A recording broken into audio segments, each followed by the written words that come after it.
Mo Amido Bo Aina Mo Amido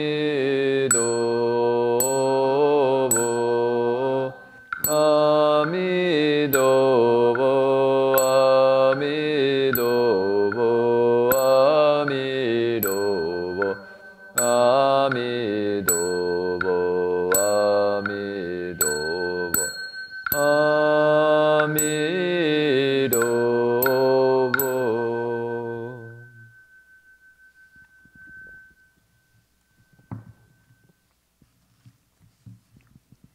So maybe we can invite everyone to open your text to, I think we're still on the first page. We've been actually spending quite a long time on this first page. I don't know, Jin-Fo Shr, 已经多久了? Maybe a year on the first page. What we've been doing actually has been very interesting. It's been quite educational for myself, which is we've been going through each of these venerable stages, these enlightened beings' lives that are introduced in the beginning of the sutra. And the sutra, you can see when you open the first page, you'll see a long list of venerable, venerable, venerable, venerable, venerable. And so we've been actually telling each life story, or you could say stories from the life of each of these venerables, these arhats, these great sages. And the spirit is to make them come to life, that we can imagine the Buddha's, the audience, the people, the beings that were in the assembly, like all of you sitting here today in this assembly. If we just pretend, of course, we're not the Buddha, but if this was, like going to be a sutra lecture, it would be like, okay, we had this person over here, and we have this person over here, and these people over there were here, right? And these are the people we see, and probably online. You have to something online too. All the different names for people online who are here, and there'll be a long list. And I'm sure all of us have many stories that make up our lives, that brought us to the Dharma, that you could say the sufferings that we've encountered in life and the ways that we work with it. And so what we're trying to do with these venerables is to make them as real as your mom or something, your dad, your brother, your friend, so that when you listen to the sutra lecture, you go, oh, I know this person is like this, and has these stories attached to him or her. So that's been the spirit. And the other element of it is to also have their stories as a reflection for our own lives in practice, that they are almost like role models, right? They're kind of, these were, you could say, people who cultivated to success. They used their life well and woke up. And so their life is kind of got nuggets of wisdom that we can use. And so in the sutra lectures, in the Dharma lectures, it's not about getting a lot of, you could say, content per se. That just being able to learn just one or two principles that we can learn each week and then we can apply in our lives is actually, you're a really good Dharma listener. A really good Dharma listening is just learning a couple principles and be able to actually apply it in our life and use it in life. That's the spirit. It's not just about getting a concept, hearing a nice story. So what we're trying to have is these life stories teach us something and actually change our lives in some way. Okay, so with that kind of preamble, you want to read all of them again, the whole thing? Okay. Okay, so we sometimes read the whole. How about 我们可以念开始这段，然后再念他的尊者名字，就是开始这个我闻如是那这个前面的，就给这个3行，就是给大家有一个。So rather than read all their names like we've usually done, I think we just maybe read the very beginning intro from Thus I Have Heard to Spiritual Powers, and then we'll read the Venerable we're going to be talking about tonight. And so that way people who are maybe here for the first time or listening to the lecture for the first time, you get a sense of the setting So you can use your imagination. This is before we had movies. You have to use your imagination, the Buddha. What is it like listening to the Buddha? 我们念3行以后就念尊者礼上，尊者礼上，这个是我们今天晚上。尊者礼上在哪边？礼上在从底下算上去第4行的第4行。尊者礼上。So we're going to read the first. You can recite after Jin-Fo Shr. You'll read a line and you can follow. And then the name of the Venerable we're going to be reading today is on the Chinese is the 4th line from the bottom, the last one. So Zun Ze Li, and it goes to the next line, Zhang. Zhang, Li, Zhang. They have a pinyin there. And on the right side is Venerable free of obstruction. And you'll see Anirudena behind him there. So we'll read it, maybe Jin-Fo Shr will first read and then we'll follow. And then we'll read the English together. Okay? May we put our palms together? This is a gesture of respect.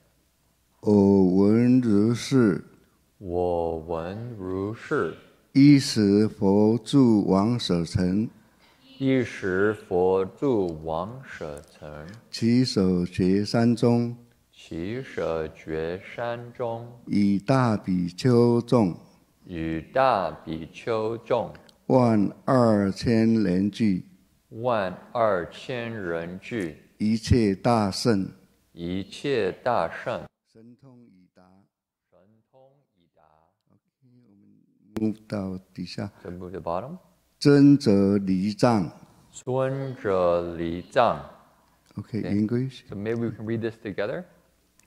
Thus I have heard, at one time the Buddha was staying in Vulture Peak Mountain in the capital city of Magadha, together with 12,000 great bhikshus. All were great sages who had already attained spiritual powers. And we go to the bottom here. Venerable. So we're together. Venerable, free of obstruction. OK， 好。各位佛友，我们今天一样的来研究我们的尊者礼藏，他就是阿那律尊者，在佛说阿弥陀经上的阿耨多罗，就是他阿耨多罗。So good evening, everyone. Tonight we're going to be talking about this Venerable, free of obstruction, and in the Amitabha Sutra, this is actually Aniruddha, Venerable Aniruddha. 那假设翻成我们中文的话，它也是叫做无凭或者是如意，然后又有一个在汉朝的时候翻译，它叫做多睡，多睡就是睡觉。无名？无凭。无凭。Oh, okay, so his name has other translations. One is that he's free of poverty. And the other one is he's free, or he has everything as he wishes. Everything goes the way he wants. And another name is 多睡。多睡，睡觉。Sleeps a lot. He likes to sleep.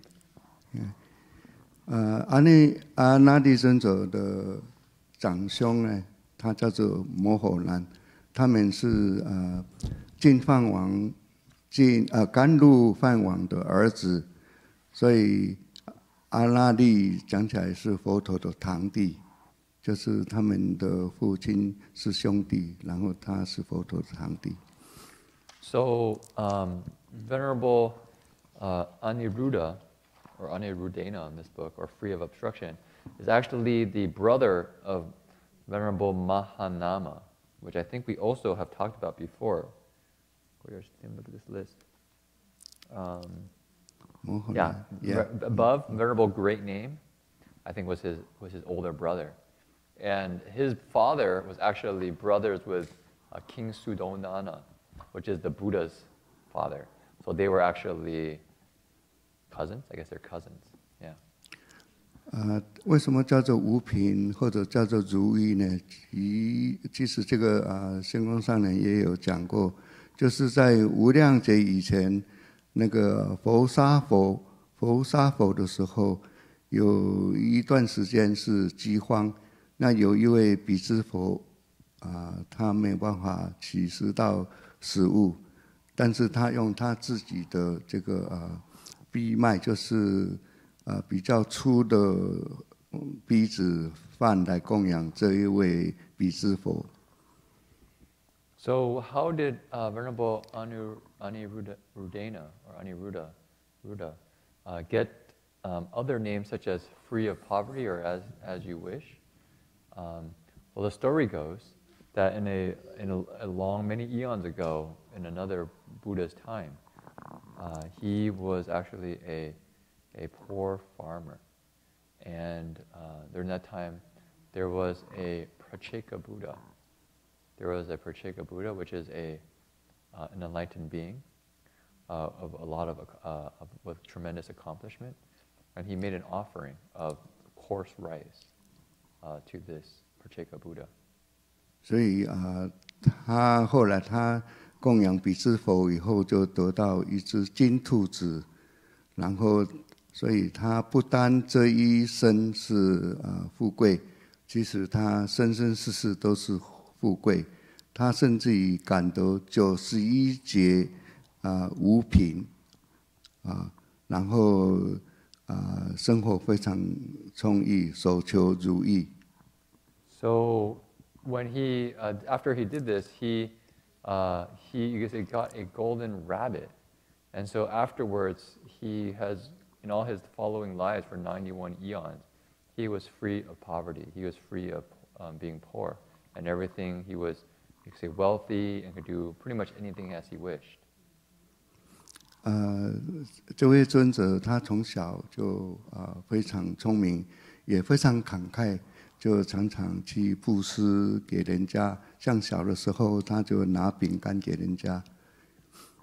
So as a young boy, Venerable, free of obstruction, was extremely smart and generous.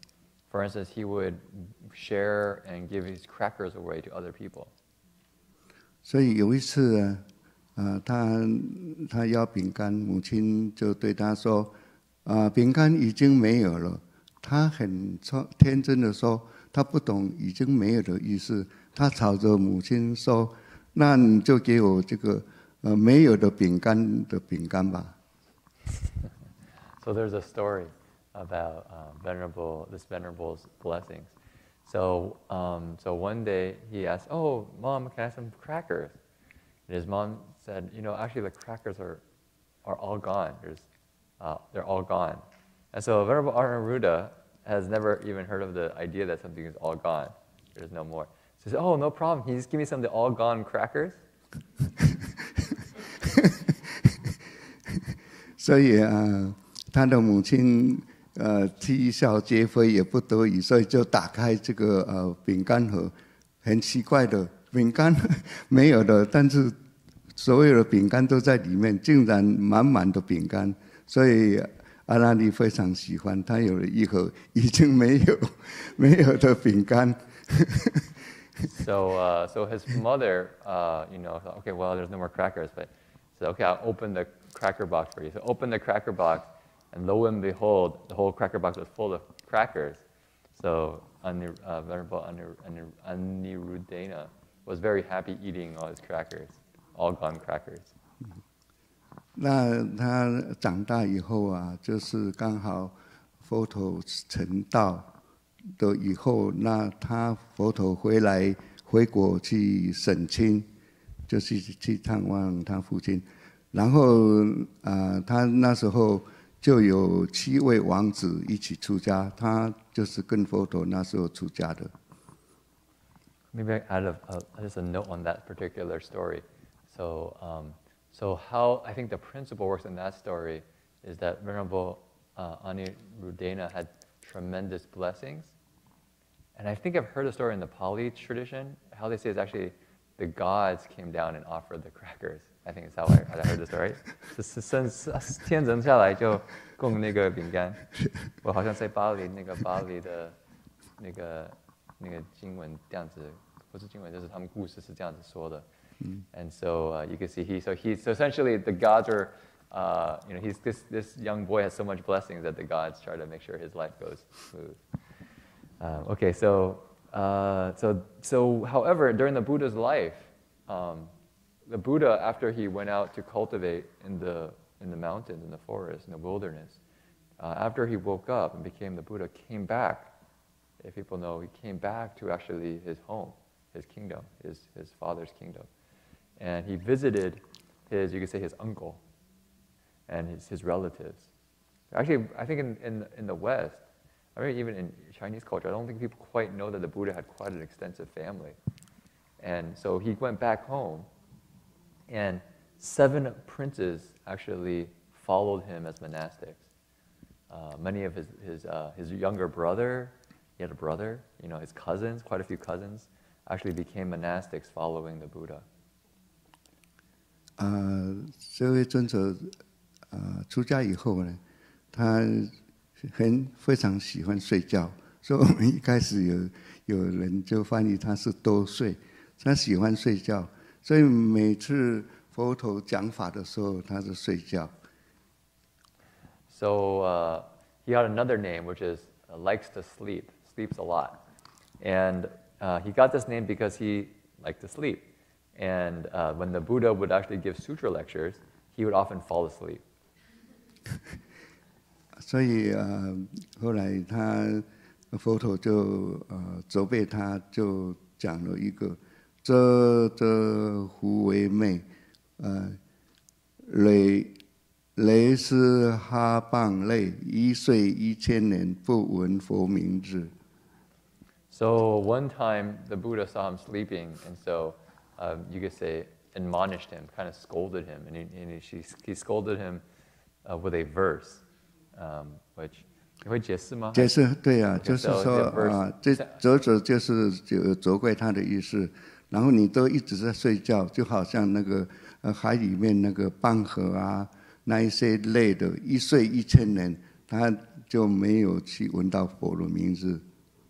So the poem goes something like this: always sleeping, sleeping, sleeping, just like a clam, that just sleeps for 1,000 years.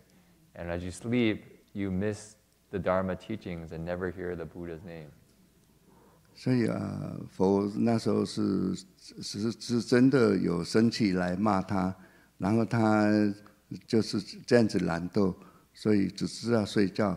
但是他被这样子骂了之后，他就心里面就生了惭愧心，就发奋精进，然后7天7夜没有睡觉，结果就把眼睛弄瞎了。So the Buddha really used some energy to scold him, to kind of wake him out of his sleepy, lazy habits. And so after he heard this, Venerable Aniruddha became, you could say, a little bit ashamed of himself, kind of a little bit, I could do better. And so he went back and he started working really hard. He didn't sleep for 7 days and 7 nights, working really hard. 所以佛陀一看这位堂弟实在太可怜，所以就教导他修肉见金刚照明三昧。So after 7 days of study like that, he actually went blind. He lost, his eyes went kind of hazy. And so the Buddha saw him and you could say had sympathy for him. And so it taught him a particular samadhi called the 肉见金刚照明三昧。 It's like a Vajra samadhi of bright illumination, something of that nature. It's a particular kind of, you could say, a samadhi is often like a state of concentration, a kind of a unified mind. 所以他就依正这个方法修成三昧，然后他就得到这个天眼通。 所以他可以观3000大千世界，就好像在手掌一样的。So Venerable Aniruddha, he actually used this method of practice to enter samadhi. And so he actually developed the ability to use the celestial eye. The celestial eye, which actually can see into the heavens, see down into the hells, see all around. And so he could see actually the entire, we call it the 3,000 great thousand world system, the trichiliocosm, just like we would be able to see, we put a piece of fruit in our hand, we could just see it that clearly. So he had this vast spiritual vision. 像他还有一个名词，就是好像是耶摩罗狗一样的清楚在他手上，因为所以他得到这个天眼第一，然后他可以看到一切的事物都没有障碍，都障不了他，所以我们看那个离障的意思就是从这里来。So he then received you could say, the title or the designation as being the one foremost in, you could say, the celestial eye, this kind of spiritual vision. And when he looked out, nothing could obstruct what he could see. That's why here the name is free of obstruction, because he could just see and see without any obstruction. 然后有一天，他用他的天眼可以看到不只是极乐世界，也可以看到地狱的种种情况。那有一次，他就见到很多的妇女都在地狱中，他就赶快跑去问佛陀，是为什么我看到那么多今天看到那么多妇女都在地狱的原因。So Venerable Andrade has, this celestial eye to be able to see, or the celestial vision to be able to see great distances. That he could see to the Buddha's Pure Lands, he could also see deep into the hells. So one day he actually saw many women, 妇女, women in the hells.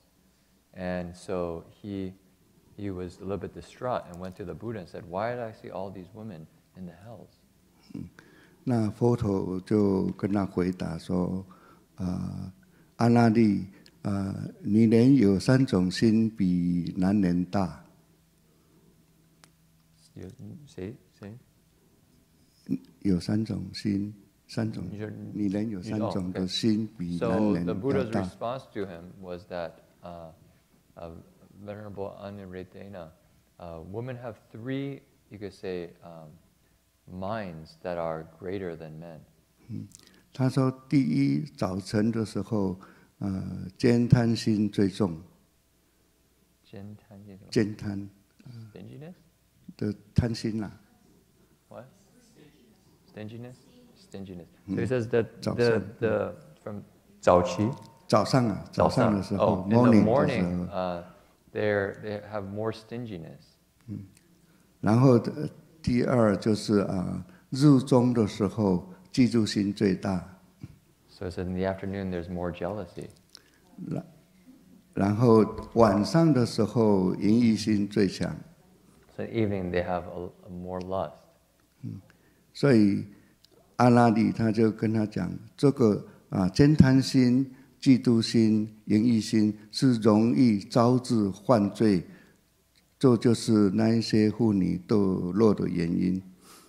So these 3 minds, stinginess, jealousy, and lust, are the seeds for falling into the hells. So that's why you see all these females in the hells. 那这个他因为阿那利他眼睛看不见，所以因为他衣服衫衣破烂不堪，所以需要修补。因为他因为失明，所以穿针引线呢就不容易。So for his robes of this venerable, he wears 3 robes, and it's hard for him to be able to thread because his eyes are bad. He could thread the needle. the sound. Yeah, it's too loud. It just made it a little bit too loud. Now there's a kind of a feedback. Hello? Yeah, it's a little bit better. 好，因为 are you finished? Well, I think maybe 那个另外一个讲完了吗？因为就是穿针引线对，符 so 受 the 符 thread is hard to thread the needle. Yeah， 所以他就请阿难来帮忙缝制三衣。那这个事情佛陀知道了，他就亲自独自来他的房间，来他为补这个三衣。So he asked Venerable Ananda to help him maybe thread the needles to help sew the robes. But the Buddha heard about this, and so he came to help Venerable Aniruddhena. 所以阿那利他知道佛陀来，他非常的恐慌，然后心里也非常感激不知道怎样子才好。那这样子，佛陀他花了1天的时间将三衣缝补好。1天时间。1天的时间。So the Buddha came, and so Venerable, is there still on the computer side? You can change. There's 2 different options. One is for the computer, and one's for the room. So if you change the one for the room, then for the computer, then they can be louder. Yeah, it's on the soundboard. So so for Venerable Ananda, so the Buddha came to help Venerable Aniruddhena, and Venerable Aniruddhena was of course very grateful that the Buddha came to help him out, and the Buddha spent a day helping him sew his robes, his 3 robes. 这个就是身教佛陀他亲身来做这个工作，就是一种身教，然后也是给我们后面的弟子大家一个很好的一个榜样。So for the Buddha to come and help Venerable Aniruddhena sew his robes, as you can say, it's a kind of a senjiao. It's almost like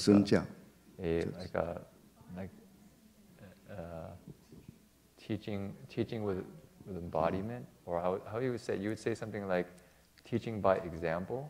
Yeah, you could teaching by example, and so he's a really good example of how he went to help and take care of Venerable Aniruddhena, and spend a whole day helping him sew up his robes. 所以这个是对我们后面的学佛人是很好的一个学习的，也佛跟我们都是一样的，他没有什么其他的一个心，都是平等的。So the Buddha has a very, you could say, mind that is very level and equal. It has like a mind of equanimity. So he sees all living beings as kind of equal, and is serves and helps support them. 所以这个尊者有一次他也跟舍利佛来论道，所以他就说：“我以天眼见3000大千世界，我有精进不动的正念。” So one time he went to Venerable Shariputra and had a kind of a debate, and he told Venerable Shariputra, I actually have this ability to see the entire 3,000 great thousand world system, and I constantly maintain a proper mindfulness. 所以他就讲说：“我现在身如畅游安静天地中，我心已离起着，就离开执着，不再散乱。”我们了解第一开始讲什么？我的身已经就是身如畅游安静天地。My body is like the 可以游于安静天地的地方。is, I think it's something like my body is very peaceful. And also 他可以照 travel everywhere. Oh, and he also can travel. He has the kind of ability to travel without any hindrance, kind of like a spiritual travel. And he doesn't have any attachments. Right. 所以也不再散乱。And it's not scattered or distracted. 所以他就请问尊者，这就是离烦恼得解脱吗？ So he asked Venerable Shariputra, is this state, this achievement, is this having no afflictions and realizing liberation? 他是得到解脱吗？ Yeah, so did I attain liberation? 所以舍利弗就表示他的意见说：尊者阿利那，你刚才说你见到3000大千世界的天眼，这是我慢心。 So Venerable Shariputra responded back to Venerable Aniruddhena saying, Venerable, what you said that you can see the 3,000 great thousand world systems, that is the mind of pride. That is you could say, that is actually the affliction of pride. 还有你说你有不动的正念，这就是调举心。调举。不动的正念，就是我们打坐的时候调举。就是你 your mind drops. 就是not concentrated. 调举是。So you said that when you said that you constantly maintain proper mindfulness all the time, that's just your mind 调举. Anyone knows how to translate that? Suzanne? 调举 or Tina? I think 调举 is when you're meditating, you're kind of like this, right? That's my experience with 调举. Any translators here? 所以这个是手里 ，OK. I think it's kind of a state in meditation where you kind of lose concentration. Yeah. You kind of 还有调，调。还有你刚才也说已经离开执着不散乱，这是妄念心、妄念心。So you were saying that you're able to be free of attachments and not scattered. Well, this is the mind that. 狂妄心。That's the 狂妄心, the kind of crazy mind. That's not quite right. It's kind of arrogant. It's kind of maybe overly, kind of grandiose, kind of more than what you actually are, kind of grand mind. 所以这个是舍利弗提出他的意见，他又讲说，我所了解佛陀的教法是要离我慢心、调举心、狂妄心，才是真正离烦恼得解脱的。So Venerable Shariputra's response to Venerable Aniruddhena was, my understanding of the Buddha's teaching is that we have to put down the mind of pride, the mind of 调举, kind of like this losing concentration and mindfulness, and leaving behind a kind of inflated sense of oneself, in order to let go of all attachments and realize liberation. 所以他经过舍利弗跟他指正以后，他也非常谦虚的接受这个教导。So after Venerable Aniruddhena heard this, he was quite humbled and was actually very willing to accept this instruction. 还有阿那律尊者，他有8种的一个就是神规法则，就是耶稣他自己来作为一个座右铭，有8种的一个规则。So Venerable Aniruddhena also had 8 guidelines that he used to, you could say, encourage himself, to give himself a standard. 可不可以刚刚故事讲一点点 So I realized Jin-Fo is just kind of just giving us story after story, and so I was thinking maybe it's valuable just to unpack them a little bit. So at least for the last one, what happened is Venerable Anirudena went to Venerable Shariputra kind of with a sense of, I've kind of got some meditative skill, I got some accomplishment, I can see, kind of this spiritual vision that extends, endless, kind of really far. He had a really concentrated mind in his own, based on his own opinion, and that he had real freedom from attachments, the kind of like he felt like very, like he has some real achievement. And so I actually think that's a very important and interesting principle right in that story, because as you can see in the practice, as we kind of do the spiritual path, that there is a very subtle move of the mind that thinks it's making progress and attaching to it and getting kind of a sense of ego and pride out of it, that is often hard to miss, because we're getting quote unquote better, if that makes sense. Kind of momentum. Oh, I'm getting more concentrated. I have more abilities. I can do more stuff. But that there's this very kind of subtle background self that is developing behind the scenes. And I think we can all see that in our own process. It's not too difficult to see. Right? Almost like when we learn any skill. I mean, if you play sports or something, or we're learning like music or art, or even we're in school and we're studying, we do well in the whatever subject matter, and there's behind that a little experience of like, I'm really good. I did really well. In some ways for us it's very natural, and it helps us, motivate ourselves and keep going. But in the spiritual practice, that's actually very dangerous in a way, because what happens is that we blindside ourselves because we don't see that we're actually attaching to the spiritual practice and accomplishment.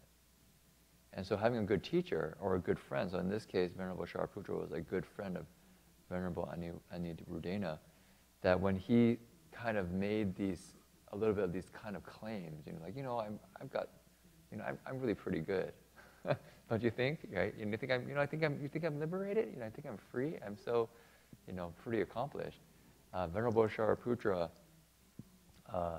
didn't just, and Venerable Shariputra wasn't like really nice. It was pretty not nice in terms of what most times we communicate with each other. Oh yeah, you are really good, and we just kind of praise each other, and we kind of make ourselves feel better about ourselves. But on the spiritual path, that's not the goal, to make ourselves feel better about ourselves.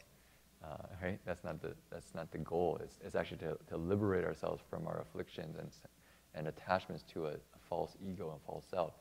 So Venerable Shariputra actually pointed to the deeper habits of his mind, of his attachments in his own process, of a kind of subtle pride of his accomplishments on the spiritual path. And so he pointed out to his attachment on his accomplishment in having a spiritual vision. It pointed to his attachment to his ability to be quote unquote mindful. I'm not sure how to phrase that term, exactly how to translate that idea, but it seems to me what Venerable Shariputra is discussing is that you think you have proper mindfulness, but by having that thought that you're having proper mindfulness is off. Just that thought. Oh yeah, I'm really have proper mindfulness all the time. I'm just mindful all the time, Well, that thought is actually not proper mindfulness.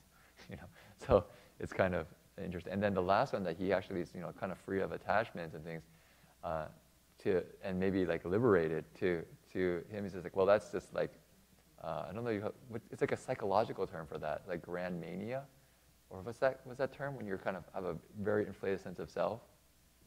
Kind of like, what do they call that? Like I don't forget. There's like a psychological term for that, but he's like an inflated sense of self. You're kind of an inflated sense of self. That's kind of crazy. So he actually used the word crazy there. You're kind of crazy to think that.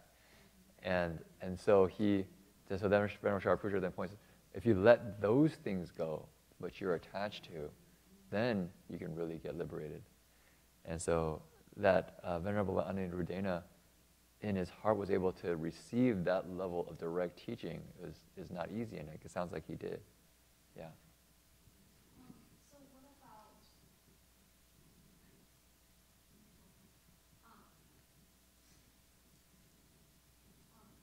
What about when you're cultivating and in the past you had an affliction that moves you, and then as you cultivate, and then that affliction no longer moves you, and then you acknowledge that you aren't moved, not being pride or like, I'm no longer moved, but just acknowledging that it doesn't move you anymore, that thought, is that still negative? That's still negative? Okay, so... Or a false thought. A false thought? Just acknowledging that. Acknowledging it and seeing you're not the same as you were before.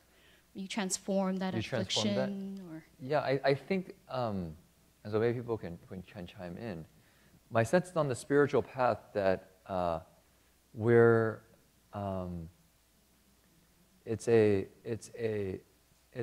almost like you say constant vigilance, a kind of constant mindfulness of watching ourselves and trying to catch ourselves in not getting into the same traps. Mm-hmm. And so seeing that where we've made mistakes and we've improved, and saying, oh yeah, I've improved. I mean that's kind of part of the spiritual path. I don't think that's particularly bad.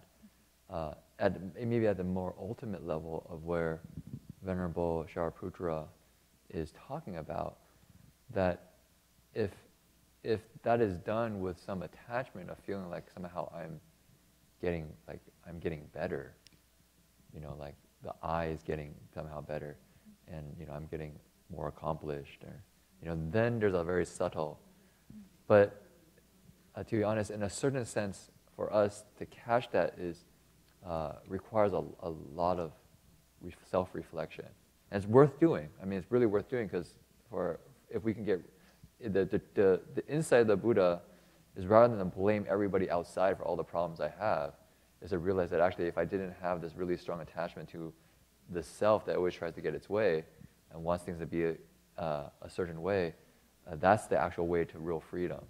And so it's worth doing, but not easy. I'd say that. Thank you. Okay. 好，我们再继续讲刚才讲的这个8种法则。第一个就是多欲非道，少欲是道。多欲非道，少欲。So that one, the first guideline is much desire, 多欲, having a lot of want, craving, is not the Tao, not the way, not the path, not the spiritual path. Having few desires, few wants, that is the spiritual path. 第二个就是在非常会闹的地方非道，在稳是清净的地方才是道。So the second principle he used in his life was going to places that are really noisy and boisterous. That's not in the Tao, not on the spiritual path. While being in peaceful, kind of secluded, quiet places, tranquil places, that is the spiritual path. 第三个放荡非道，自心是道。放荡就是放逸啊。Oh, so kind of being very lax, lazy, kind of overly casual, not really being disciplined. That's not the Tao. But 第二个是什么？自心。Having a kind of a disciplined mind, that is the Tao. Yeah. 然后多念非道，定亦是道。So having a lot of false thinking, a lot of thoughts in the mind, that is not the spiritual path. But having few thoughts, 定义要 having a concentrated mind, a unified mind, that is the Tao. 然后无厌非道，就是说他没有厌足诸子是道，就是他一直贪求这些不是道。Never being content, that's not the spiritual path.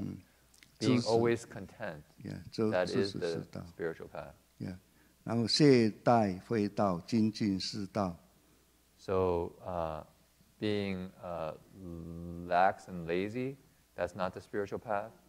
But being vigorous in your practice, that is the spiritual path. 然后第7个自私非道，为公是道。So being selfish is not the spiritual path. Being public-spirited, thinking on behalf of others, that is the spiritual path.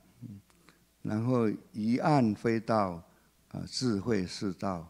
疑暗就是 So being kind of ignorant delusion, kind of have this murky, dark delusion, is not the spiritual path. But having wisdom, wisdom is the spiritual path. 所以这个是8种的他自己也是自己的修行的一个座右铭。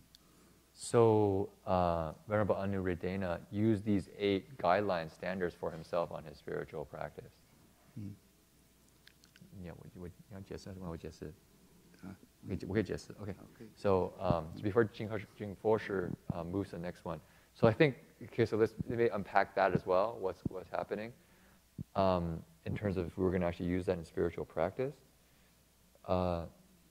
Clearly, on the spiritual path, it's actually very useful to have certain standards for ourselves. I don't know if people have anything like that in your own lives that you use, but if you have studied some of the Dharma, that you actually reflect on what are the kind of the standards and values of your life. And I think that's extremely important in modern times especially, is because often in traditional societies, the standards and values are already kind of pre-given to us because everyone around us almost kind of shares the same values. This was an experience I went to before when I particularly went to Malaysia, maybe like 10, 15 years ago, and I was really struck by, to a certain extent, that a lot of the traditional values were still very much intact. And so people were living in an environment where the various inputs were actually having a fairly unified value system. Whereas, let's say here in America, it's a little bit like there's a phrase that goes, every man for himself, or every woman for himself. Each of us have to kind of develop what that system will be. And we got an extra element of it, which is kind of an individual value behind it too. So it makes it trickier so that if our parents have a certain value system, it kind of, as a kid, we had to come up with a different value system because we got to be independent, which is another value. But then you can see how complicated it is because if we don't really develop a clear value system, then we just become kind of drifting along our lives, just kind of drifting. And so it's very valuable to have some system. And I would say almost remind ourselves on a daily basis what our kind of standard is that we're using to guide ourselves. Because otherwise what happens is life just kind of happens, and it's just like we call it like a karmic flow, just the kind of flow of life, and we just actually mostly just move with our habits. We have a habitual tendency to go towards things we like, or we find pleasurable, and trying to move or avoid things that we don't like, that are kind of painful. And it's just kind of habit. Sometimes we go, oh, maybe I'll try that out, but then we just kind of try a little bit, and we kind of give up on it. Because we don't really have any guides for us, any ways to hold ourselves in a certain form. And so having some kind of guidelines, sometimes you even call it like vows. Sometimes use the word vows, make it give it more, kind of got some more strength behind it, is that we actually set intentions that, I'm actually working on this. And so for instance, the first one he said was, having few desires is one of my standards, right? That the having few desires is taught in the Dharma to be good, or you could say be on the path, leading to awakening, liberating. So that's a standard I'm going to use. And so if you actually had that as a standard for life, actually it's not a bad standard. If we thought about it for our own life, that if we can lessen the actual greediness and craving and the desire that goes out for stuff, and just develop less and less of that, we will actually find much more, and another one which was contentment. We'll find a lot more contentment, because essentially we're getting a very different message in the world outside. If we just look at the marketplace in a kind of consumeristic society, the message usually, greed is kind of good, you know. You kind of have a duty to consume, to like feed the economy, and like become greedier and greedier, and get more and more stuff. And but I think if we really reflect on it, that doesn't really seem to bring real happiness, and like in a real lasting way. And it's also a very fragile happiness, because the Buddha's insight was an impermanence, namely everything falls apart. So anything that we get in the world that we seek after, we desire after, when it falls apart, you know, what happens is we suffer. We go through afflictions where we're upset. And so that's one of his principles. And so for each of us, like the second was also very interesting as well, which was that he will not but he's going to take his standard as this kind of quietness, this kind of seclusion, solitude. And that's very much praised, especially for the monastics, that to reflect on one's own relationship with solitude, with being by myself, being quiet. Because again, I think if you look at modern society, actually, it's actually if we look at all 8 of those, it'd be very interesting to do a comparison. Because in modern society, or just even in our own habits, we could see that oftentimes when we feel like a little bit anxious, we move to relationships or activity as a distraction from that. You know, a kind of like, I want to do something. It's like hang out or do something with that feeling, rather than taking that feeling and reflecting on it, or even taking that opportunity to meditate and go deeper into the mind. And so actually having a positive relationship to ourselves in solitude is actually very liberating, because then we're no longer dependent on external relationships for our well-being. We can be fine and happy and content wherever we are, because we can be peaceful with ourselves. And then if in the 8th ground or the 7th ground, I think Reverend Heng Sure talked about the 7th ground Bodhisattvas, right? The Bodhisattvas are even taken to another level, that they can be in the midst of many people where it's very noisy, but not lose that inner peace of solitude. So they're in the midst of everything, but in their hearts are perfectly still and quiet. So that takes tremendous skill, I think, you know, that we're able to be with people in a very engaged environment, but in our hearts not get moved by it. So this kind of movement and stillness and movement. And so, but as a beginning place of training for Venerable Anirudena, he said, okay, I'm gonna have solitude or quietness or peacefulness as a value that I'm gonna try to uphold. And so that's, you know, very valuable. The other one's having a disciplined mind, not having an unruly mind, right? Being vigorous and working hard, not being selfish, developing wisdom. So I think, though, for each of us, if we could come up with certain standards for our lives, for our practice, that's very helpful, because that gives us a form that we can use to go day by day in practice and growth on the spiritual path. Because it's not something you can just kind of, how I would describe it, not say accidentally. You just kind of feel it out. You just go, okay, I'm going to do this now, and do this and then. And if we don't have any real vows and standard to ground us, we just end up following our habits in the long run. It's very hard to stay solid. Yeah. How do you make a vow? Well, a vow is kind of like, you could say, a very strong aspiration. A very strong aspiration. And I think in society, we probably see it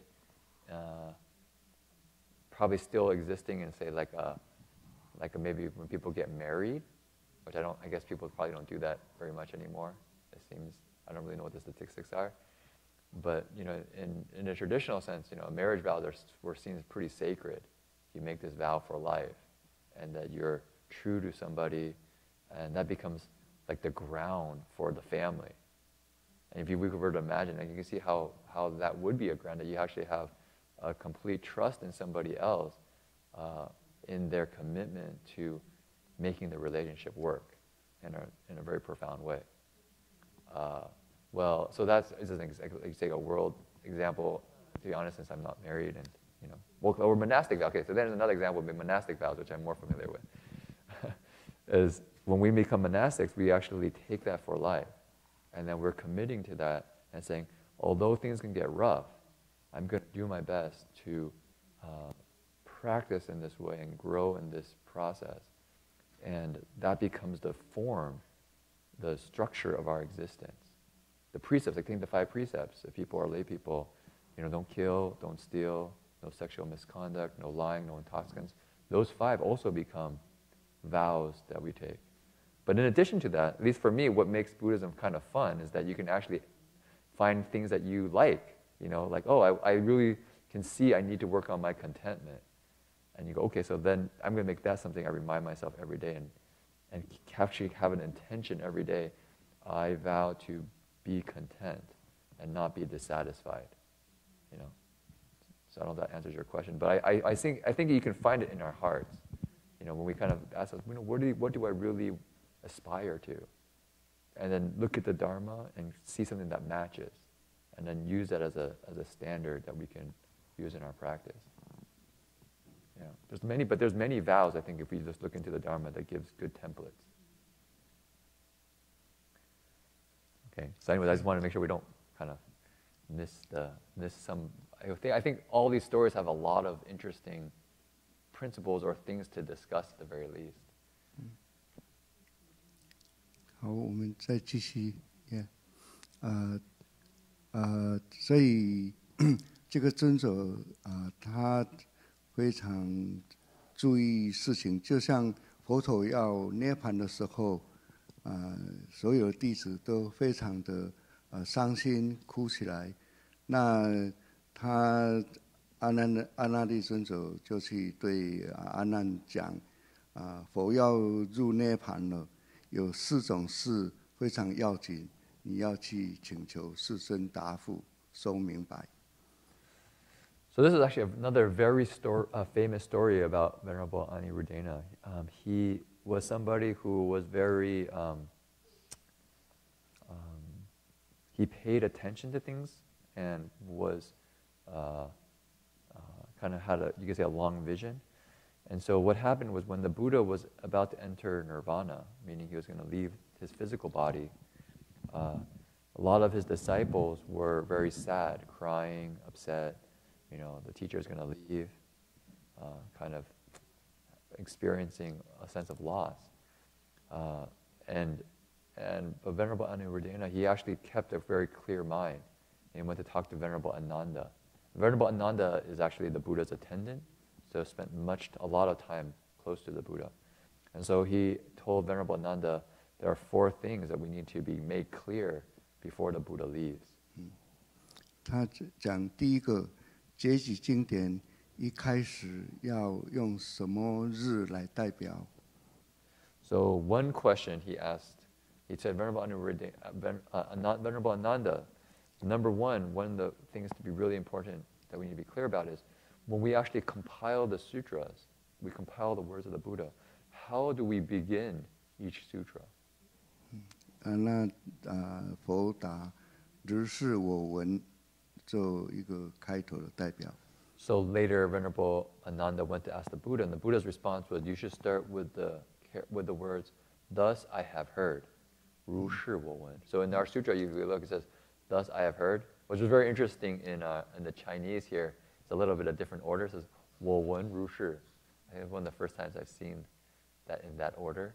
I think in Avam Shrutam, I think the Sanskrit is Avam Shrutam. Avam is thus, and Shrutam is heard.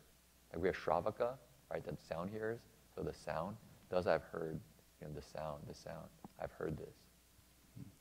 然后第二个就是说佛入涅槃以后，以水为师。So the second question, Venerable Anurudena asked Venerable Ananda to ask the Buddha was, the Buddha, when the Buddha is in the world, we took the Buddha as our teacher. But after the Buddha leaves, who will be our teacher? 所以佛答要以戒为师。So the Buddha said, you take the precepts, the Vinaya, as your teacher. 第三个就是入涅槃以后，以水为助。So number 3, he says, well, in the Buddha, when the Buddha's here, with you here, we stayed around the Buddha. But when the Buddha's gone, where should we live? Where should we abide? 那佛答要以四念处而住。So the Buddha's response was, you should abide, reside in the 4 foundations of mindfulness. 第四个涅槃以后，要以怎样子来降伏恶性比丘。So number 4, I don't know if people would probably guess what this one is, but it says when the Buddha's in the world, he can kind of subdue people who are unruly, particularly the monks who are unruly. So not all monks were very ruly or very well disciplined. And so he asked, so now that the Buddha is gone, how do we deal with monks who are not well disciplined, very unruly, literally evil-natured, bad-natured?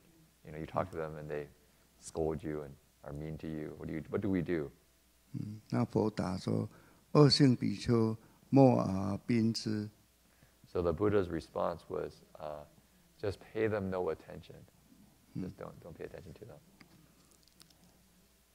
你要解释吗？我要有解释。你要去下一个故事吗？还是？对对。Okay, so I think those 4 are also actually very important teachings within the Buddhist tradition. This is one of those, say, classic stories in the Buddhist tradition. I think probably people who listen to sutra lectures quite a lot have heard that story about Venerable Ananda going to the Buddha to ask these 4 questions. But each of those questions are actually got a lot of importance. The first one, about how the sutras start, essentially, you could say, establishes the authority of the tradition. And the authority is actually that Venerable Ananda heard this. It's a teaching that he heard. He hasn't realized it. It's not like he's taking on the Buddha's position. Is that he heard this. And it's for something, to a certain extent, if you think about it, all of us here, and although we haven't really read much of this particular text, we read one person's name, we're all hearing it as well. We're in this, you could say, lineage down, listening to the Dharma, generation by generation to now, that is passed on in this way, right? So that establishes the Dharma in this kind of this learning and reflecting and listening, rather than setting oneself up as an authority. If that makes sense. Number 2, I didn't write down, number 2 was taking the Vinaya or precepts as one's teacher. Actually, I think that relates very well to the idea of having guidelines, that you need a form, right? Is that left to our own devices, it's really hard to really grow, grow. We think of a tree, or maybe that tree is not a good example. Okay, let's just make it more concrete. Let's say a kid. You have a kid growing up, has no real parents, has no real teachers. You just put him on the street and have him grow up.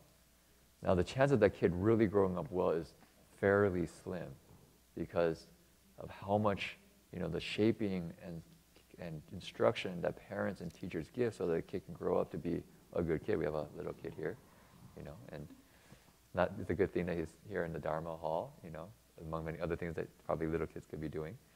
And so having that environment allows us to grow up proper, straight, in the Dharma. And so the Buddha's, you could say, Vinaya, precepts, particularly the monastic discipline for monks and nuns, essentially gives a form so that when we practice, we grow in the proper way. We don't grow in a casual, confused way. So we heard the story about Venerable Shariputra and Venerable Anirudena in this exchange. Actually, it's an interesting, because we actually have two precepts which I think are, maybe not two precepts, the Buddha's guidelines on giving admonishments, and also a response to getting admonished, or getting instruction, which is essentially the Buddha saying, if you want to correct somebody, so like in this case, Venerable Shariputra was correcting Anirudena. He says, well, before you do that, you first need to reflect, do I have the same faults? Right. So before I say, okay, and so for Venerable Shariputra, I think probably at that point he was an arhat. He was probably actually really liberated. So the question is, do I have the same faults? And so the Buddhist response is, if you have the same faults, then go improve yourself first before you go try to correct the other person. Be good advice, I think. I think we've had experience where people have the faults and they're trying to correct us, and probably we don't really take it in that well. The other one is it the right time and the right place? If you do that in the public with everyone, the person might not really be ready to receive that kind of instruction. And then another one is, are you doing it out of compassion? Out of a wish for their well-being? For me, the marker of that is, I first imagine if the person got really angry at me, would I feel defensive and angry back at all in my heart? And if I have something in myself that would go, oh, they didn't listen to me, then I know there's something else going on, because I actually have some stake in this in a way that's not just compassionate. So the idea is we want to just do it for the other person's well-being. That's the. And they say, is it something that is in accord with the path? That actually leads somebody to liberation. If so, then okay. So there's these various reflections that one has before one actually corrects somebody. So my guess is actually Venerable Shariputra probably, maybe he didn't have to actually actively think about it, given that he's already a very accomplished, sage. But those were probably in force when he was correcting Venerable Anirudena. And my sense is that Venerable, also the last one is, there's actually a request for instruction. So interesting enough, I guess Venerable Anirudena's question was actually a request for instruction. He says, is that liberation? So there was actually a Dharma request, right? He didn't probably get the response that he expected, but there was a request. And so then from there, Venerable Shariputra gives him advice, right? What I was going to say though for the monastic discipline was interesting, especially around the precepts, is that it says, well, if somebody says, well, can I correct you? There's a precept that actually says yes. You have to say yes. So there's a kind of, so then you're at least open to correction. And so here in the teachings, it's interesting to see how we have a whole discipline and a whole structure whereby we correct and support one another on the spiritual path, so we grow up proper. We're correct. Okay, number 3, if you remember, was where do we live? Which is a very important question. Even more, actually monks at that time don't live in like a monastery like this so much. We have Berkeley Buddhist Monastery, so we more or less live here. But they actually follow the Buddha around, wandering. You got 1,250 monks following the Buddha, and they would go and live under trees, and they might be stay in Anathapindika's park, the park that Anathapindika donated, but oftentimes they'd be out traveling. And so they would stay around the Buddha, and the Buddha, I'm sure has a tremendous, you can say aura, or you can say virtue, that you can almost probably feel safe in, feel you've got some grounding. I think, I guess like you see little kids with their parents, like a little kid with their parents here.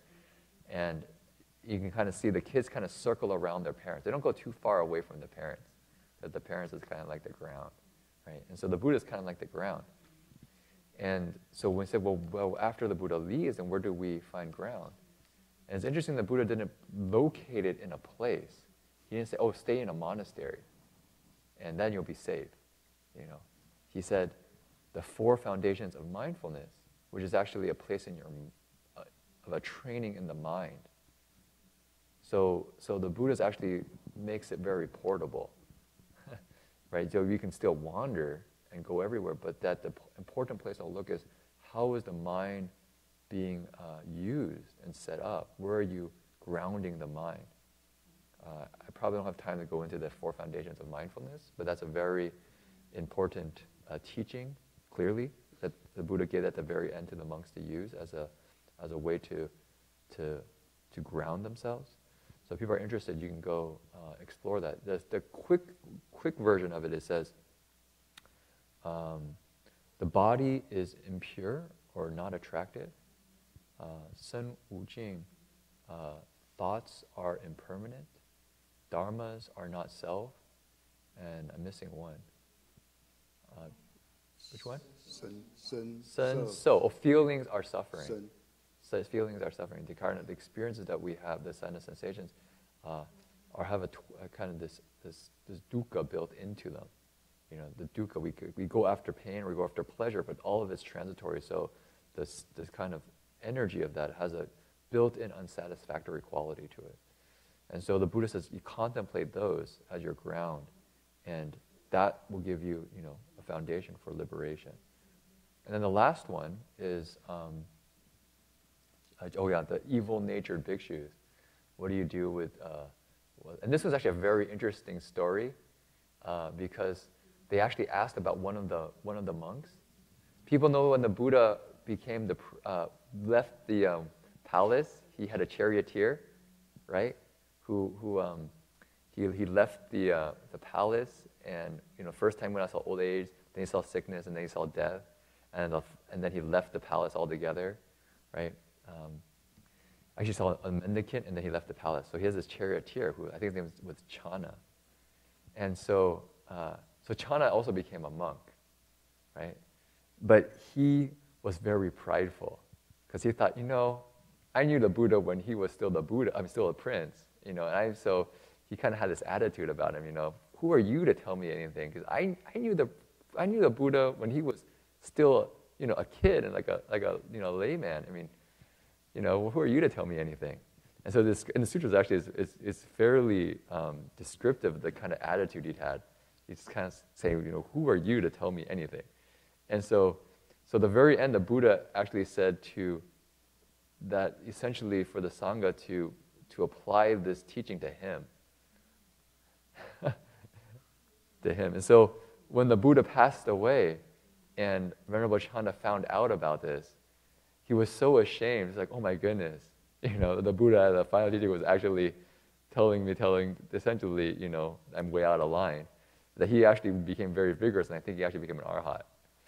That was a very interesting kind of teaching. But it's also an interesting teaching for how we deal with affliction, or how we deal with really negative situations. Of course, every situation is a little bit different, but at least a starting place is that the Buddha doesn't go out and say, chase them out, be really mean to them, punish them. He just says, don't give them any attention. And what happens is essentially they lose interest, because they're kind of, as we've kind of seen, is that people have really negative behaviors. A lot of it's to get attention. And so you lose that attention, then there's no real way to feed that energy anymore. And so you either leave or you actually reform, right? So, and that's just in a way a little bit of our own bad habits as well, is that if we just don't feed it, it kind of slowly just goes away. So anyways, those are the four last questions to the Buddha from Venerable Nanda, which were quite important. Okay. 好，刚才讲佛要入涅槃，它是在2月15号中夜的时候，那佛就在基斯那且城外梭罗双林树下，面向西方入涅盘。那不久之后呢，这个阿那律尊者他就飞到忉利天上去。忉利天 is Tushita or Triamshimsha? 忉利天就是33天。Okay, 33. Okay, so the Buddha left on the 15th day of the second lunar month, I think, and he left in a place. I don't know how to. I know it starts with a K. I think it's called Kushinagara. Do people know Kushinagar? Between two sala trees. Yeah. It's a very famous. If you go to the place, you'll see the Buddha. There's an image of the Buddha, lying on his side, which is how it's described that the Buddha passed away lying on his right side. We have an image of the Buddha in the back in the reclining pose, and that's the image of the Buddha when he's passing away. So at that time, Venerable Aniruddhena, with his spiritual abilities, actually went to the heavens. He went to the Triamshimsha heaven. 然后他飞上去做什么？是跟佛母摩耶夫人报告佛入涅槃的消息。So what did he do in the Triamshimsha heaven? He went to tell the Buddha's mother that the Buddha was passing away. So the background story is that the Buddha's, when he was born, his mom actually died very early on, and so she was actually reborn in the Triamshimsha heaven. 所以他请佛母也下来，在梭罗双莲树下去哀悼佛陀最后的行礼，就是来跟佛陀做最后一面的哀悼的一个礼仪。What's 哀悼？哀悼就是 mourning. Oh, okay. Paying final respect. Okay. So he told the Buddha's mother, about the about the Buddha's leaving, and invited her to come down to where the Buddha was to pay her final respects, to kind of, you could say, pay her respects to the Buddha. Yeah. Okay. 所以他这时候摩耶夫人就跟着阿那律来到这个双莲树下，然后用花蔓来散在这个佛的这个棺木上。So the mom of the Buddha, she came and followed Venerable Aniruddhena down to where the Buddha was, and she 就他的身体他就放那个花在身体上。花蔓就是花，对，在身体上，在旁边。在棺木上面。棺木 coffin, but that's coffin. Okay, so she scattered flowers, made offerings of flowers on, I think Jin-Fo Shr said, on the Buddha's coffin, maybe all around. 然后佛在棺里面，他非常感动，就从这个棺木从棺木起来，坐在这个棺木上面，然后合掌跟着他母亲来说一些话。喂，他还没入涅槃以前，还是他已经入涅槃了？他这个都可以起来的。Okay, so I'm not quite sure. 还没有烧掉以前都是可以。So I guess, so 他已经往生了，然后在那个入涅槃了，然后在里面然后再出来。Okay, so I'm just making sure I got the details right. So the Buddha's in the coffin, and so his mom comes. So he actually, I think, comes out of the coffin, and she sits on the coffin, and speaks some final words to his mom. Puts his palms together. Yeah. 然后就讲一些话，今我所生母，超胜无伦比，能生以三世，佛法真三宝。我念完以后，我再解释好了。Okay. 故我从观起，合掌欢喜赞，用报所生恩，是我孝念情。知佛虽昧度，法珍宝常住，愿莫忧愁，地观无常行。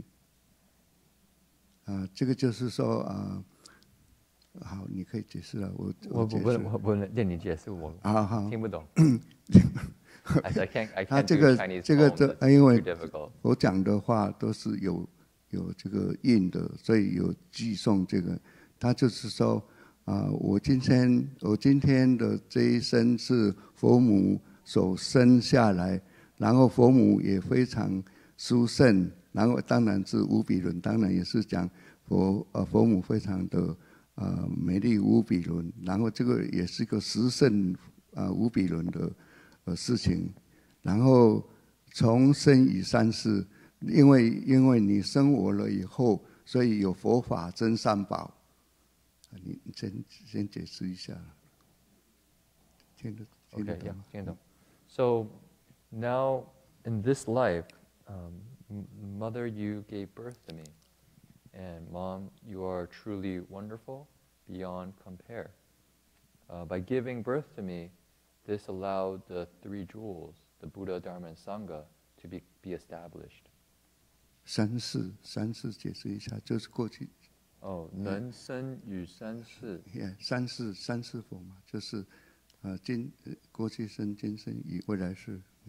就是生他三世，以前、现在跟未来，他都是生他。So by giving birth to me in the past, in the present, and even in the future, he allowed the triple jewel to be established. 所以故我从观起，所以我就是从坐在这个棺木上来合掌来赞叹。So now I come out of the coffin and joyfully put my palms together and praise. 然后是用来报我这个报恩的父母恩，所以也是表示我的一个孝顺的亲情的一个孝顺。So I come out of coffin and joyfully pay my respects. This is a way for me to repay the kindness that you have given me, and to show my heart of gratitude and sense of filiality. 诸佛虽灭度，佛法法珍宝常住，就是说，虽然佛都会灭度的，但是这个法都跟真的这个法宝珍宝都是常住在世间的。法宝跟僧宝。佛他灭度了嘛，就剩下法跟真。So after the Buddha leaves, then the Dharma jewel and the Sangha jewel continue on. They're, you could say, eternally abiding. 夜母莫忧愁，地观无常行。这个就是安慰他母亲，请母亲不要忧愁。然后我们这个是一个一样的来好好来地观这个无常，人都是无常，什么事情都是无常的。So he says, Mother, don't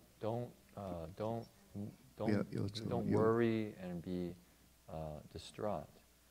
Contemplate the nature of how things are impermanent. All things are impermanent. 所以佛陀就说了寄送以后，他就回到观里面去，真正的入最后的涅槃。So then, after that verse, he went back into the coffin and entered nirvana.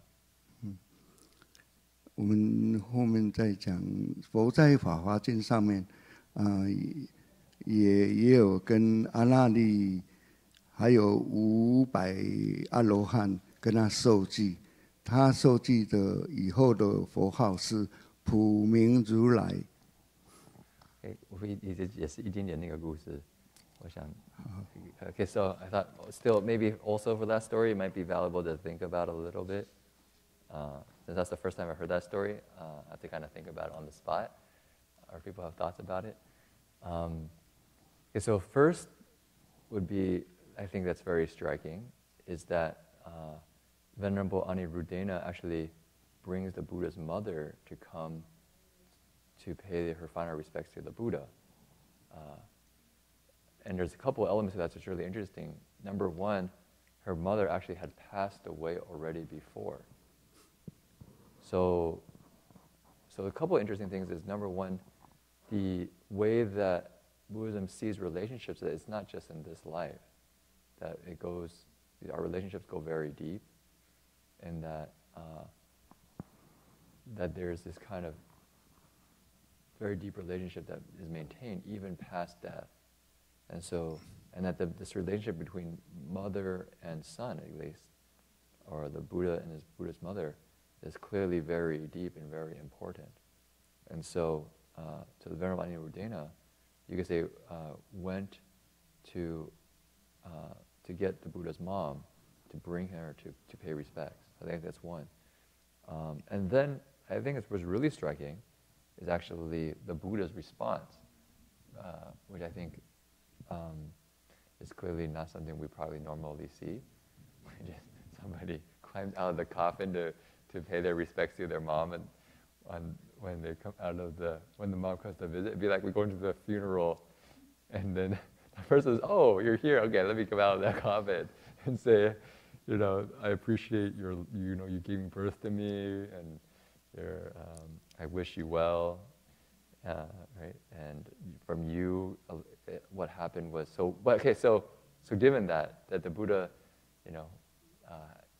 in many actual contexts, I mean, since I don't have the personal experience with these things, but in many Buddhist texts, they actually talk about fairly that death is actually a state that is not exactly how we usually think about it. And I guess maybe if you want to contextualize, I've never actually heard that story before, but we've had an idea in the West called near-death experiences. So you could be in the category of a near-death experience in a sense that we might think that the body is gone, but still there's somehow potentiality of life in it still. Okay, but I think the Buddha is more than probably just that, because he has actual mastery of a very profound. He's not limited in ways that we are often limited by certain things. So for him, there's a potential that he could actually, come back. And so he talked to his mom, and that verse is actually very interesting, right? He actually mentions that she gave birth to him, and that she's somebody who is very worthy of praise. I think that as a reflection for ourselves, I think that's true for our parents. Clearly, our mom gave birth to us, and to a certain sense, is how do we see our parents? We see them worthy of praise, something we respect. So even the Buddha respected his mom. He didn't become the Buddha, and then no longer respected anybody. So he clearly respected his mother, and that he pointed out that from her, it allowed the Dharma to really spread in the world. So he wasn't. We had this conversation sometimes where Heng Sure comments that no one's a self-made man. We have this kind of misnomer in the West. We're talking about we're like a self-made person. We got to be independent, rugged individual. So, and remember Heng Sure usually says he can guarantee there's at least 2 other people there when you were born that made you. You're not self-made. And so here, it's from her that allowed the 3 jewels to be established in this world, right? He was part of this flow. He wasn't like, I created the 3 jewels, Everybody look at me. He said, well, Mom, you're actually very much a part of this whole process that let the Dharma come to be. And so that's why I come out of this coffin, to repay your kindness and show my heart of filiality and gratitude. And so then the Buddha leaves and then gives her a teaching, right? That and the way to resolve the sense of loss and grief isn't to dwell in it, attached to it.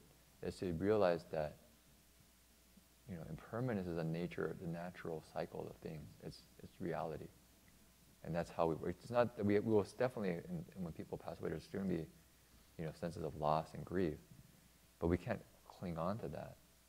And you can say a little bit of the antidote for that is the realization that this is how things are, and so we let go. But it takes some time. Sometimes intellectually we can know that, but I think this is something that's probably very psychologically deep and spiritually deep. And I personally haven't had to, I think, face that as directly in many ways, because I haven't had, like my parents actually pass away, or a very, very close relative pass away. But my sense is for people who've had, I think that's it's a very deep experience to work through. So I think that's what in that verse is where the Dharma teachings we can maybe look to, we can find. 还有故事.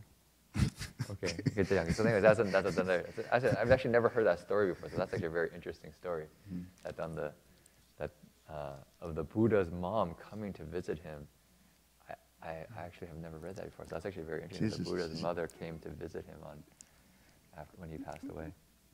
Yes, 所以这跟那个《地藏经》，它不是佛上忉利天为母说法，对，所以这个都是佛讲的，都是真实的事情也。So yeah, so actually, the Buddha before he passed away, or he entered nirvana, he went to the Triumphsha heaven to actually speak Dharma for his mother, and the recordings for that is actually in the Earth-Store Sutra. If people want to look at that the Earth-Store Sutra is the kind of the sutra that depicts what happened in that exchange between the Buddha and his mother. 所以OK， 我想说阿那律尊者最后佛给他设计就是他的法号，他的佛号是叫做普明如来，他的寿命佛的寿命有6万大劫，正法有12万劫，相法就是24万大劫。60万。6万大劫，他的佛的寿命6万。OK, lifespan. 然后12万。12万劫，正法有12万劫。OK, 正法。相法有24万。14万 OK.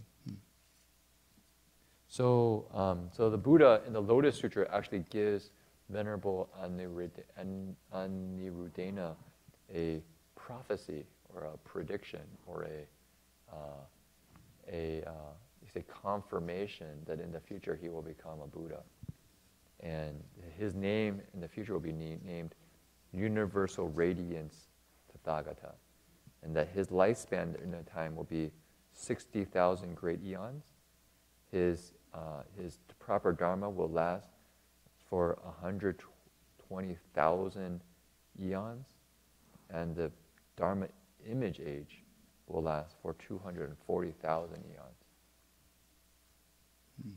OK， 时间差不多了吗？时间差不多。Yeah. 你要讲一点点。Okay, I will speak just very briefly. So, one thing I was thinking of just sharing very briefly is we just had a retreat at the Sudana Center. People know that near the 6,000 Buddhas, we have a small, it's not actually that small, it used to be a Catholic school, boarding school for troubled youth, and it's out about 5-minute drive from the city of 10,000 Buddhas in Ukiah, and it's about 5 acres, and right now we're having university students and staff living there. But in addition to that, what we hope, I can see the vision for it would be like a retreat center. But given the limited resources we have in terms of manpower, we probably really do one really big retreat a year, in terms of like a week-long retreat. So we did one last summer, which is the first time we did it, and this summer we just finished the second time we did it. And I know people actually saw the poster, which looked like this. We just finished this morning. It was Irigare meets Nagarjuna. So if you actually came for our sutra lectures over the last couple of months, you would have heard some of the announcements for it. And I just want to share a couple of reflections from it that I thought were valuable.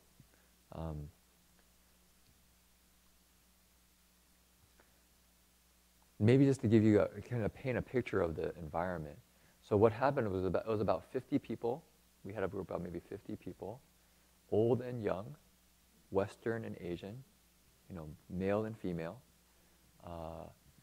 gathered together in a very, you could say a very pretty disciplined schedule. We sat in meditation about 5 times a day for about 45 minutes each time.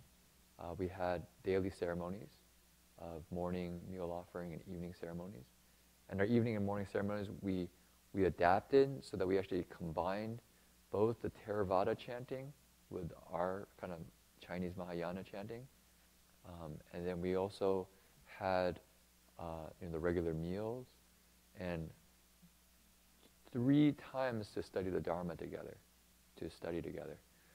And so, 3 times a day we'd all gather in a circle, more or less, and discuss and learn the Dharma. It was very hot, probably over 100 most of the time. So it was, people had to, you could say, be patient with heat. But you could probably sense that people were really excited learning the Dharma. And I think many of us had a feeling like, wow, this is how the Dharma is really going to come through to the West, come to the modern mind. What we were studying was actually a French feminist philosopher named Irigaray and a Buddhist philosopher and master named Nagarjuna Bodhisattva. And we were looking at how we actually create our identities. Where is the ways that we construct who we are, and how can we find more freedom from the ways that we've constructed reality by looking at these very profound thinkers and using the meditation and the practices as a tool to investigate, to give us, you could say, the tools to look deeper. It would just be it's not just cognitive, that's an intellectual, because actually her real critique was actually very interesting, is that we have to go deeper than language, deeper than words, deeper than thought, which is actually very Buddhist, very Chan. We talk about, the Chan is looking, we say the Hua To, looking for the source of the word, the speech head, catching the mind before it actually goes out and creates the world. Right? And so the retreat, we had this kind of very deep dialogue at this place, and it was led by Dharma Master Heng Sure, who is the most senior bhikshuni in DRBA, who shared her over 40 years of meditation experience. I think a couple of our people here were actually at the retreat, so they probably, if they really wanted, could share some of their. For me, it was actually very inspiring to see Jin-Fo Shr share her experience so directly, and it almost like embodied the actual insights and aspirations that Irigaray, the feminist philosopher, was trying to put forward. That she was actually saying we need to get less caught up in our thinking process and creating this world that we can control, and much more relax into this breath and an acknowledgement of where our real source comes from, which actually Jin-Fo Shr just brought about the last verse about the Buddha's mom, that we all came from a womb. Our mom took care of us in a womb and actually gave birth to us. That you have to have this kind of profound acknowledgement, not just acknowledgement, gratitude and connection to that. That to kind of pretend that we are our own person, like the self-made person that can create our own world, and then have everybody be almost like projections of our world and so that we can manipulate, is really confused. But if we can go back to the ground of this generosity and gratitude and return to this kind of fundamental primal breath, would be really valuable. And so Jin-Fo Shr's practice is actually around breath. And she uses her breathing. And so it was like a very profound. I don't think Irigaray hardly had the same, for sure she doesn't have the same meditation practice as Jin-Fo Shr, but it's just interesting to see that connect in that way. I was like, wow, that was, for me, like pretty amazing. And and observed with everyone together practicing, there was a real sense of community, of everyone supporting each other. We actually had noble silence in the very beginning. Actually, it was technically for the whole retreat, but by like day 5, I think people had so much kind of self-reflection that they had probably had to like share it with other people, trying to like understand their experience. So the last couple of days were a little bit more not so tight, but there was a good amount of silence. So outside of the meditation, ceremonies, and study, people didn't talk to each other. So there was that sense, we were just talking about that sense of solitude. There was a sense of a shared space of solitude that you won't hear people chattering. And that allowed this process. We're actually looking for a place deeper than language that people can at least try to reflect on in their own minds. You know, before I create the world through language and symbols, what would that be? That's kind of the opportunity. What would that look like? And so the retreat, I think, I don't know what each person's experiences are, because some of the people are here, I think was starting to get to that, trying to get to that place and creating the optimal environment to help support people do that. And I can see at the end of it, people, each person got what we could. The text is not easy. We all read the text, we're going, this makes almost no sense to me. It's like English words, but I'm not sure how this actually makes sense into meaning. That's why fortunately we had Doug, who has actually got a very good Western philosophical background and really likes this stuff. So he would like explain like every sentence. And I was like, oh wow, that's what that means. Okay, you know. And so it was it was actually quite humbling. I remember one of the people, actually quite a few people, expressed their frustration on how difficult the text was. But I think one of the young men said he started out frustrated, but then he realized he should have some humility. That even something as mundane, you could say mundane, is as philosophy that's in the world, that he could not even really understand, but had real depth to it. How much more so in the Dharma? That for him to think that he can somehow wrap his mind around it, is exactly you could say the critique of what Rigore and to a certain extent Nagarjuna is also putting forward. If we're talking about prajna, paramita, wisdom, which is beyond symbol, beyond language. And so that tendency of our mind that wants to be able to understand and control is actually the place of limitation. And so the space is created for us to see if we can loosen that a little bit, to find something where we can actually not be in control and be vulnerable, but be perfectly at peace and happy, and allow other people to exist and relate to people in that openness, rather than needing to control them in a certain way, and to fit into my construct of who I think I am and the world that I've constructed. So I mean, it's just giving a little bit of a drop in the experience of something, and you kind of had to go through the process to kind of go through it, because it's not something you really can get with just words. But I thought it was really meaningful, and I think, as I said, many of us thought this is how the Dharma can come to the West in a really deep way. It's not just superficial. It's not just like, oh, we're talking a little bit about Dharma here. It's like going to the real depths of the Western insights and philosophy with Buddhist principle and practice. And so those are some reflections. It has some pictures, but I think it's a little bit too late. But if maybe in the future we can show some of them. But it was very inspiring. I don't know if anybody who was there has any thoughts. Do you want to share something, Suzanne? Yeah, please, Suzanne.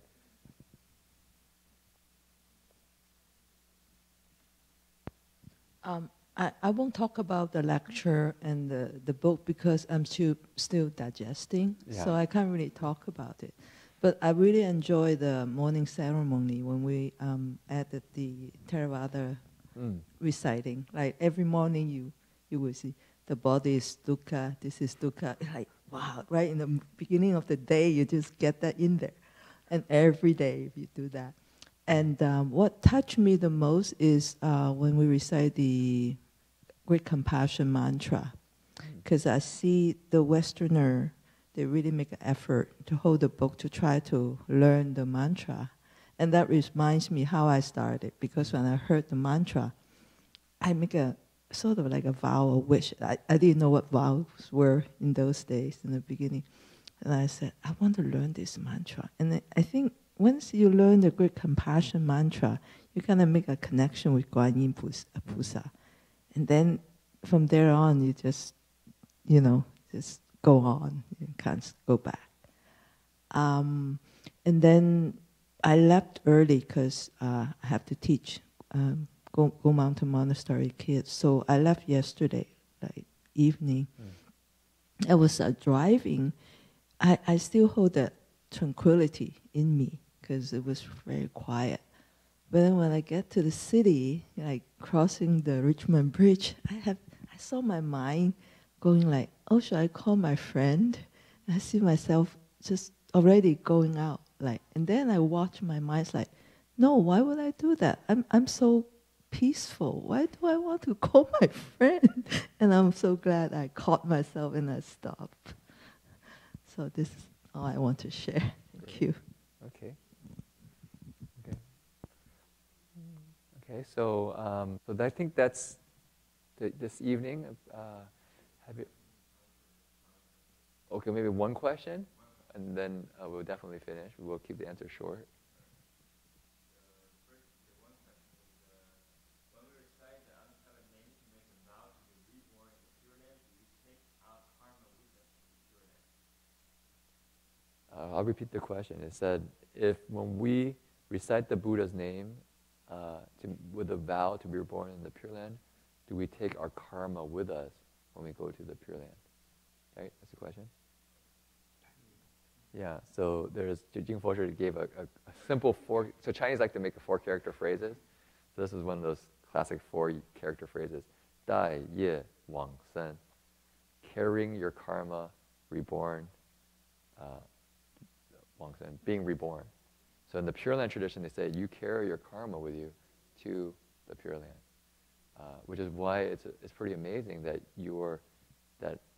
if we are sincere and recite the Buddha's name, there's certain conditions that we have. But if we go there, we can carry all the karma that we've created, and in the Buddha's Pure Land, we can actually purify it. And the analogy that I found really valuable is a couple. One is that it's almost like I think the explanation is like a boat. Is that we're on this ocean, and that it's kind of like being able to be reborn in the Pure Land. It's like you're on like a boat, right? You have to swim across the ocean or something. You got kind of an extra support, and so you get to go to the Pure Land. One of the unique qualities of the Pure Land is we can carry our karma there and work out all our karma. The Master Qual makes the point, which is a very important point, that you get to bring your old karma, not your new karma. Meaning that you can't make an excuse for yourself moment to moment. Say, oh, I just broke that precept. No problem. I'm going to take that karma with me to the Pure Land. That's not real sincerity. That's called being lax. So it's essentially, if we're sincere, then it says, okay, yeah, you can bring all the stuff that we've created in the past, but from this moment on, we need to do a really good job, moment to moment. If we make a mistake, we repent of it. We try to improve. It's not a way to be lax and lazy and find an excuse for yourself. That's not the teaching. Okay, well, appreciate everyone staying to all the way till 9:30. We're going to do our transference of merit. This is essentially how we share the goodness that you could say, practice from living a day. For a lot of people, they spend the morning in the monastery, the afternoon in the monastery practicing, having a vegetarian lunch, so we didn't harm any living creatures, and then listening to the Dharma together at night. That's, you could say, a lot of good things that we did together, and a lot of bad things we didn't do, and we can share that with other people. And so we have a verse on the back of this piece of paper, which has a dedication of merit. So you can send it wherever you wish. Actually, I don't know if people have heard, people know Brilber Vort. Brilber Vort, he was the one who was the first one who had Buddha Root Farm. And he actually just passed away yesterday? I think it was yesterday, right? Yesterday. He passed away yesterday from cancer. And so, so people like to send merit to him on his, wherever he's going next, to the Buddha's Pure Land or a pleasant rebirth. That would probably not be bad. Oh yeah, and Guo Mama, we had a member of our community, an elder in our community named Mrs. Guo, also leave recently, maybe 2 weeks ago. 2 weeks ago, Mrs. Guo, 2 weeks ago. And then Dharma Master Heng Hui, a very senior monk in CDTB, 98 years old, passed away, I think also a week ago, right? Sangri Bai, about a week ago. And then Cai Guangming, another one of our community members, relatives. So we mentioned old age people and people pass away. So we can send our merit to wherever we wish. We gave you some people to send merit to who are on journey to their next place. Okay. May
this boundless light break the darkness of their endless life.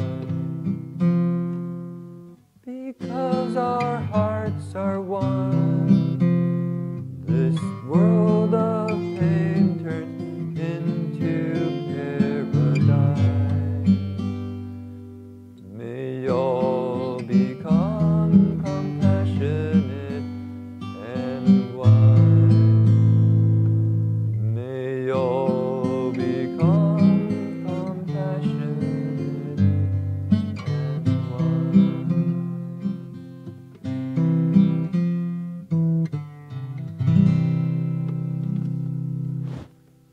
Okay, so we can all bow to the Venerable Master, or the Triple Jewel and the Venerable Master.